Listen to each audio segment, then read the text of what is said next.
दोस्तों, हम अक्सर लोगों से सुनते हैं जो हमारे भाग्य या हमारी किस्मत में जो लिखा होता है हमें वही मिलता है, ना हमें कम मिलता है ना हमें ज्यादा मिलता है। तो दोस्तों, मेरा आज आप लोगों से एक सवाल है, क्या आप भी अपनी किस्मत पर विश्वास करते हैं? क्या आप भी भाग्य पर विश्वास करते हैं? अगर आपका भी जवाब हां या ना में है तो आप हमें कमेंट में जरूर लिखकर बताएं। बहुत समय पहले की बात है, एक नगर में एक गरीब किसान राम रहता था।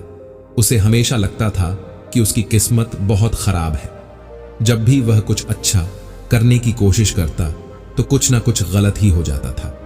वह हमेशा दुखी रहता था और सोचता था कि उसकी किस्मत सबसे खराब है।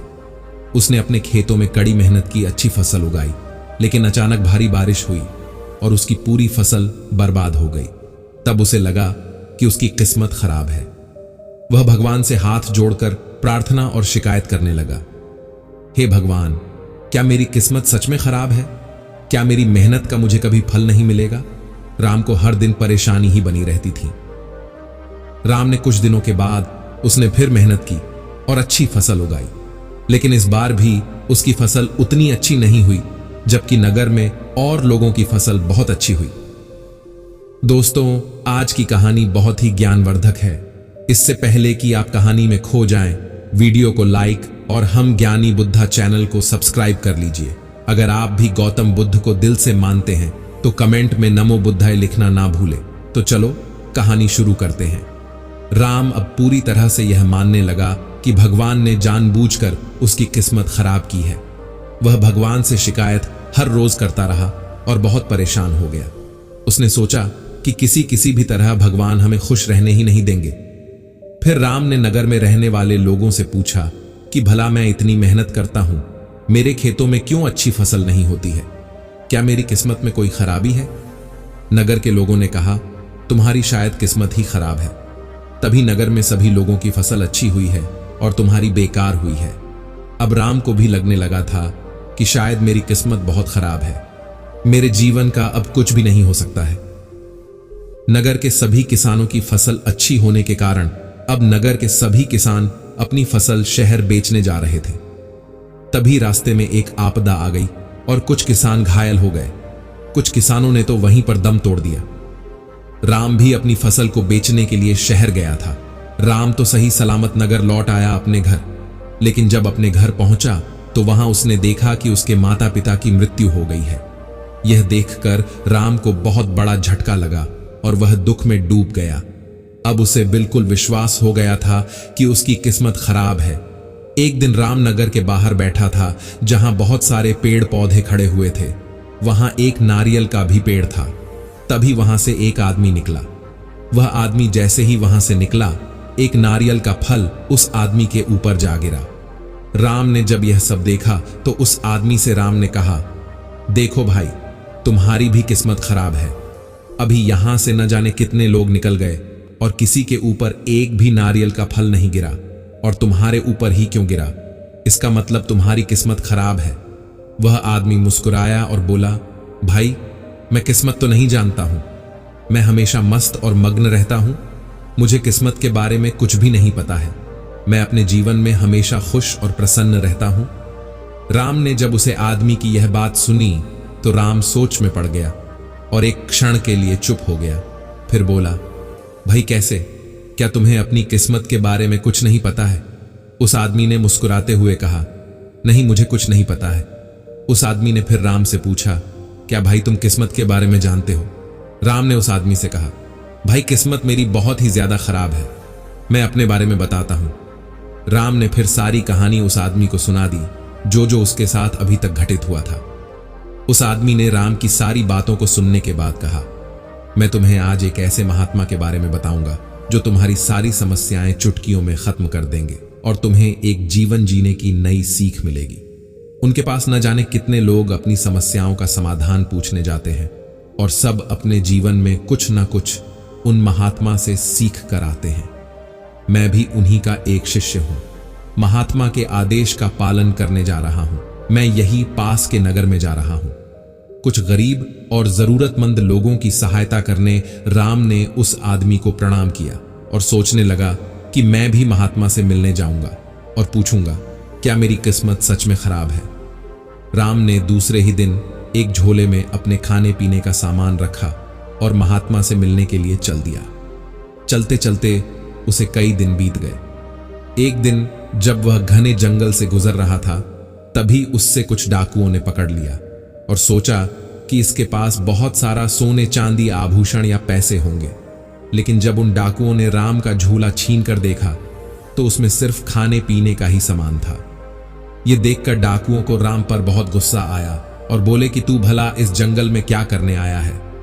राम ने बड़े धीरे स्वर में कहा कि मैं अपनी किस्मत से बहुत परेशान हूं। मैं एक महात्मा से मिलने जा रहा हूं जो बताएंगे कि मेरी किस्मत क्यों खराब है। राम की बातों को सुनकर उन डाकुओं को राम पर गुस्सा आने लगा और कहने लगे, किस्मत तो आज तूने मेरी खराब कर दी है। भला तुझे पकड़ने के चक्कर में मैंने और लोगों को छोड़ दिया। हम लोगों ने सोचा कि तेरे झोले में कुछ आभूषण होंगे, लेकिन तू तो सिर्फ खाने पीने का सामान ही लिए है। उन डाकुओं ने राम का खाने का सामान छीन लिया और राम को छोड़ दिया। अब राम के पास खाने पीने का भी सामान नहीं बचा था। भूखा प्यासा राम सिर्फ चला जा रहा था अपनी किस्मत को जानने के लिए। तभी उसे जंगल पार करते हुए एक नगर के पास भिखारी बैठा था जो भीख मांग रहा था। राम ने उसे भिखारी से कहा, भाई कुछ पैसे मिलेंगे, मैं कुछ दिनों से बहुत भूखा प्यासा हूं, मैंने कुछ नहीं खाया पिया है, क्या आप मेरी मदद करेंगे। भिखारी ने बिना सवाल जवाब किए राम को पैसे दे दिए। राम ने भिखारी को धन्यवाद किया और आगे चल दिया। कुछ दूर चलने के बाद उसे ने एक जगह पर भोजन पानी किया। इसके बाद वह फिर अपने मार्ग पर चलने लगा। अब राम चलते चलते सोच रहा था कि सच में मेरी किस्मत खराब है। मैंने आज एक भिखारी से पैसे लेकर भोजन किया, क्या मुझे ऐसा करना चाहिए था। यह मेरी किस्मत ही तो है जो मुझे आज एक भिखारी से पैसे लेने पड़ गए। कई दिनों की यात्रा करने के बाद आखिरकार राम उसे आश्रम तक पहुंचे ही गया जहां वह महात्मा रहते थे। राम ने देखा कि आश्रम का बहुत ही शांत वातावरण था।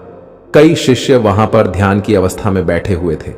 एक शिष्य ने आकर पूछा, आखिर तुम कौन हो, तुम्हें क्या चाहिए। राम ने बड़े ही विनम्र भाव से कहा, मुझे यहां पर जो महात्मा रहते हैं उनसे मिलना है। शिष्य ने कहा, आप इस वृक्ष की शीतल छाया के नीचे बैठो, अभी महात्मा किसी जरूरी कार्य में व्यस्त है।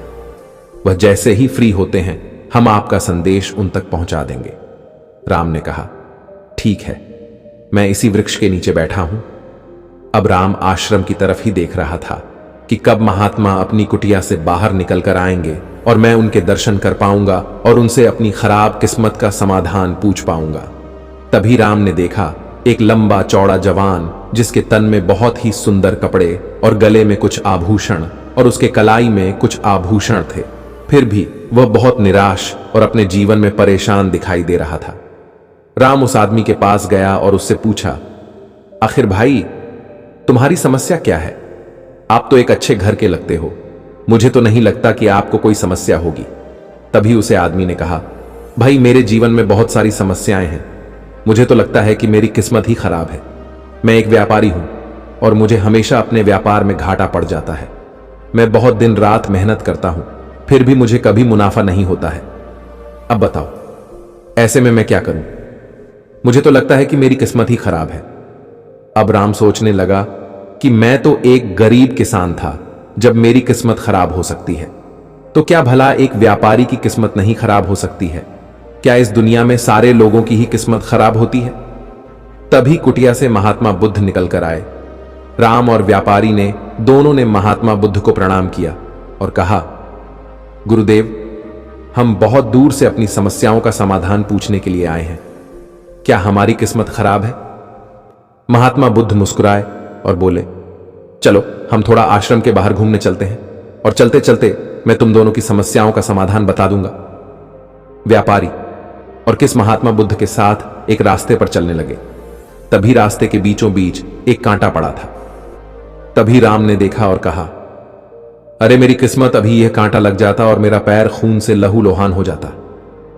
महात्मा बुद्ध मुस्कुराए और उन्होंने राम और व्यापारी की तरफ देखा और कहा, तुम दोनों को लगता है कि तुम्हारी किस्मत खराब है। व्यापारी ने तुरंत कहा, जी गुरुदेव, मुझे तो विश्वास है कि मेरी किस्मत ही खराब है। मैं जो भी काम करता हूं कुछ ना कुछ गलत हो जाता है। एक वक्त था जब नगर में हमारे व्यापार का नाम था, और एक आज का वक्त है जो हमारा व्यापार डूबता चला जा रहा है। बुद्ध ने कहा, जब तुम्हारा नगर में व्यापार का नाम था, उसे व्यापार को कौन संभालता था? व्यापारी ने बड़े ही नर्म स्वर में कहा कि मेरे पिताजी उसे व्यापार को संभालते थे। उनका बहुत नाम प्रचार प्रसार था।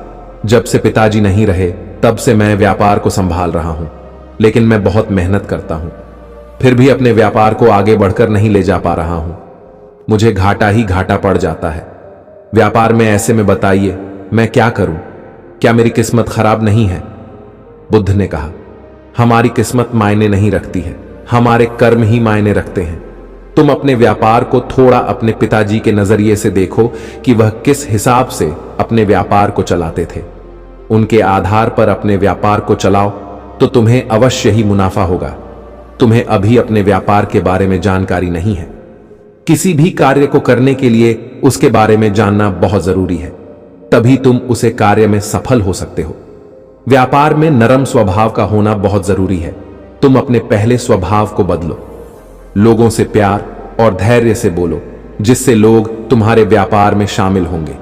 लोगों से प्यार और व्यवहार से मिलो, चलो, जिससे लोग तुम्हें पहचानेंगे। तुम्हारी नगर में एक पहचान बनेगी, तब तुम्हारा व्यापार सही से चलेगा। आगे बुद्ध ने राम से कहा, किस्मत हमारे कर्मों से चलती है। किस्मत हमें एक सही राह पर हमेशा लेकर चलती है। जब हम कोई अच्छा और सच्चे मन से कोई कार्य करते हैं तो उसमें हमें सफलता जरूर मिलती है। अगर हमें सफलता एक बार ना मिले तो हमें ऐसा नहीं सोचना चाहिए कि हमारी किस्मत खराब है। हो सकता है कि हम उतनी मेहनत ना कर रहे हो जितनी मेहनत हमें अपने लक्ष्य को प्राप्त करने में करनी चाहिए। हमें तब तक मेहनत करनी चाहिए जब तक हम अपने लक्ष्य को प्राप्त न कर लें। हमें कभी किस्मत के भरोसे नहीं बैठना चाहिए।